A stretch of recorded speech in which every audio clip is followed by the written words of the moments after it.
Good morning guys. स्वागत है आपका अपने यूट्यूब चैनल एनालिसिस परिवार पे। आज हम लोग बात करेंगे प्रकाश और प्रकाश के परावर्तन। चलिए सबसे पहले हम लोग समझते हैं प्रकाश क्या होता है। ठीक है, सबसे पहले हम लोग समझते हैं प्रकाश क्या होता है। प्रकाश क्या होता है, चलिए। प्रकाश एक प्रकार की ऊर्जा है जो हमारे दृष्टि ज्ञान को जागृत करती है। प्रकाश एक प्रकार की ऊर्जा है जो हमारे दृष्टि ज्ञान को जागृत करती है। दूसरे शब्दों में हम कह सकते हैं प्रकाश वह माध्यम है जिसके द्वारा हम वस्तुओं को देख पाते हैं। प्रकाश वह माध्यम है जिसके द्वारा हम वस्तुओं को देख पाते हैं। आप बात को समझिए, अंधेरे में हम लोग बैठे हुए हों और हमारी आंख की रोशनी बहुत ज्यादा तेज हो, है ना, बहुत ज्यादा नेचुरली बहुत ज्यादा तेज हो, और आप अंधेरे में बैठे हुए हैं, प्रकाश उसमें एकदम ना जाए तो आप कुछ चीजों को देख पाएंगे नहीं। ठीक है, तो आप चीजों को नहीं देख पाएंगे। तो आप बात को समझिए कि जो प्रकाश होता है वो एक ऐसा माध्यम होता है जिसके द्वारा हम किसी वस्तु को देख पाते हैं। प्रकाश एक ऐसा माध्यम होता है जिसके द्वारा हम वस्तुओं को देख पाते हैं। ठीक है, अब इसमें एक टॉपिक और आता है, अदीप्त और प्रदीप्त वस्तुएं। अदीप्त पहला होता है अदीप्त और दूसरा होता है प्रदीप्त। ठीक है, luminous things, non luminous things. अदीप्त वस्तुएं और प्रदीप्त वस्तुएं। ठीक है, अदीप्त वस्तुएं उन वस्तुओं को कहा जाता है जो सूर्य के प्रकाश से नहीं चमकती हैं। ठीक है, अदीप्त वस्तुएं कहने का मतलब जिनका स्वयं का प्रकाश नहीं होता है। ऐसी वस्तुएं जिनका स्वयं का प्रकाश नहीं होता है अदीप्त वस्तुएं कहलाती हैं। जैसे जैसे कि आप ले सकते हैं कुर्सी, क्या ले सकते हैं, कुर्सी, मेज, ठीक है, घर।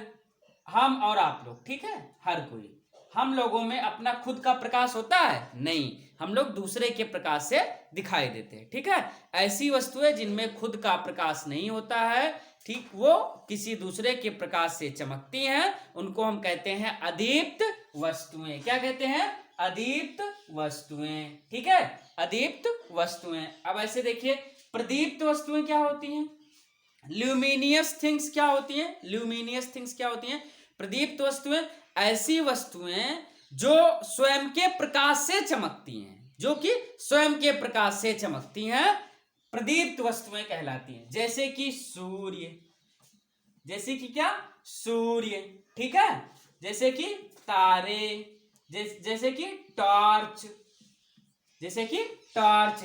अब आपके मन में एक सवाल और आना चाहिए कि चंद्रमा, ठीक है, चंद्रमा ल्यूमिनियस है कि नॉन ल्यूमिनियस है, अदीप्त है कि प्रदीप्त है। तब आप देखिए जो चंद्रमा होता है हम सभी लोग जानते हैं वो चंद्रमा सूर्य के प्रकाश से चमकता है।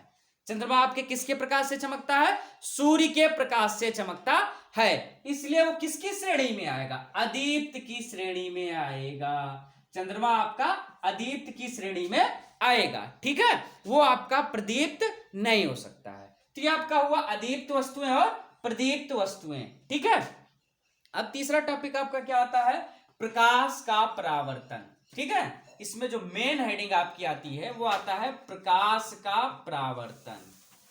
प्रकाश का परावर्तन, प्रकाश का परावर्तन, रिफ्लेक्शन ऑफ लाइट।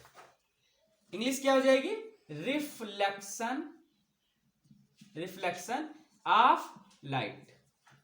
क्या हो जाएगा भैया, reflection of light, reflection of light. तब आप देखिए प्रकाश का परावर्तन क्या होता है। सबसे पहले हम लोग चीजों को समझते हैं। ठीक, अगर हम मान लेते हैं कोई वस्तु हमारे पास है, अगर हम मान लेते हैं ये जो हमारी हथेली है इस पे हम लोग समझ लेते हैं कि कोई चमकदार वस्तु है, और नीचे इसके जो नीचे है, हथेली का जो निचला वाला हिस्सा है यहाँ पे पॉलिश किया हुआ है। ठीक है, यहाँ पे पॉलिश किया हुआ है और ये चमकदार हिस्सा है। तो हम इस पे अगर टॉर्च जलाते हैं, यहां से ये टॉर्च हमने जलाई तो ये टॉर्च ऐसे जली और फिर ऐसे वापस लौट जाएगी। टॉर्च का जो प्रकाश आपका निकल के आएगा, प्रकाश की किरण जो निकल के आएगी वो ऐसे आएगी और ऐसे वापस निकल जाएगी। ठीक है, चीजें समझ पाए, ऐसे आई और ऐसे वापस निकल जाएगी, वो नीचे नहीं जाएगा। क्यों, क्योंकि यहाँ पे पॉलिश किया हुआ है।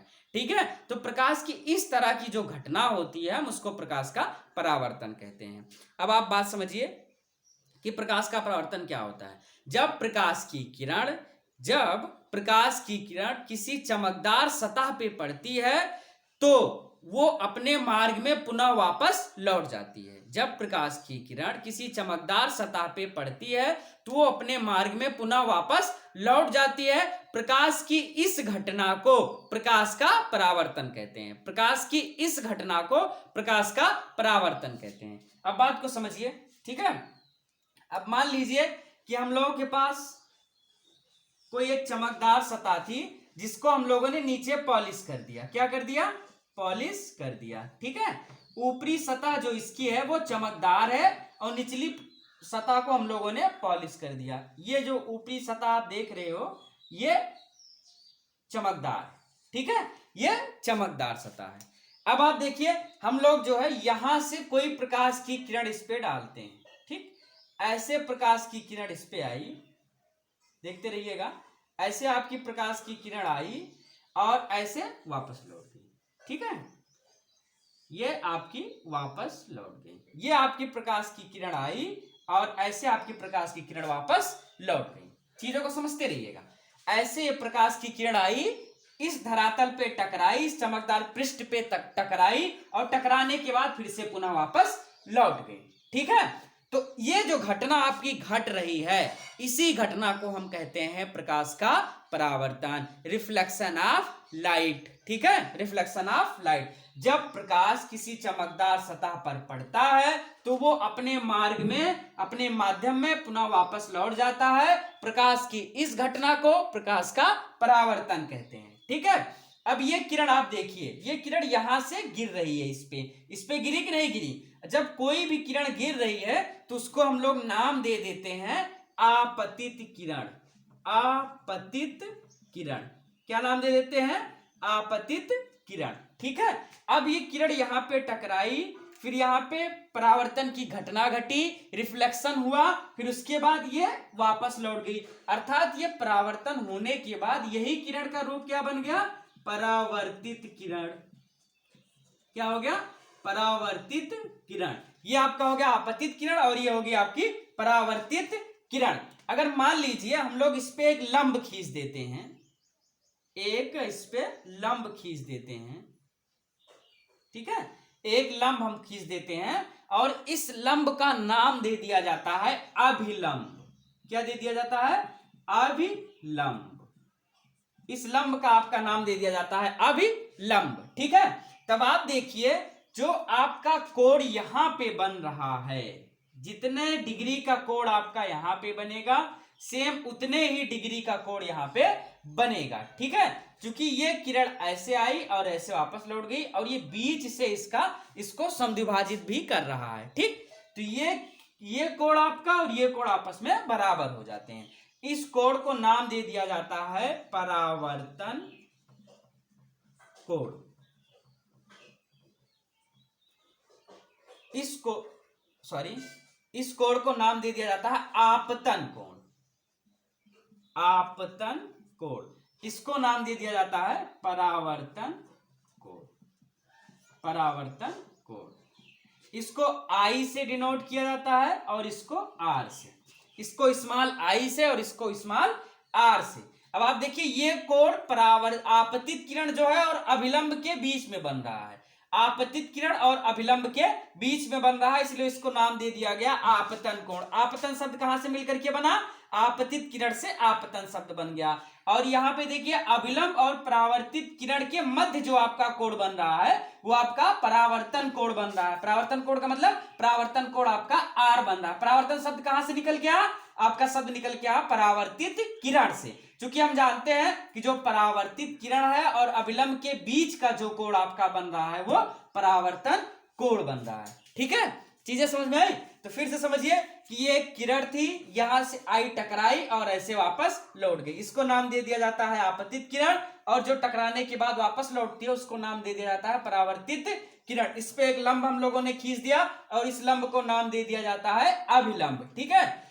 आपतित किरण और अभिलंब के मध्य एक कोण का निर्माण होता है, उस कोण को हम लोग नाम दे देते हैं आपतन कोण अर्थात आई।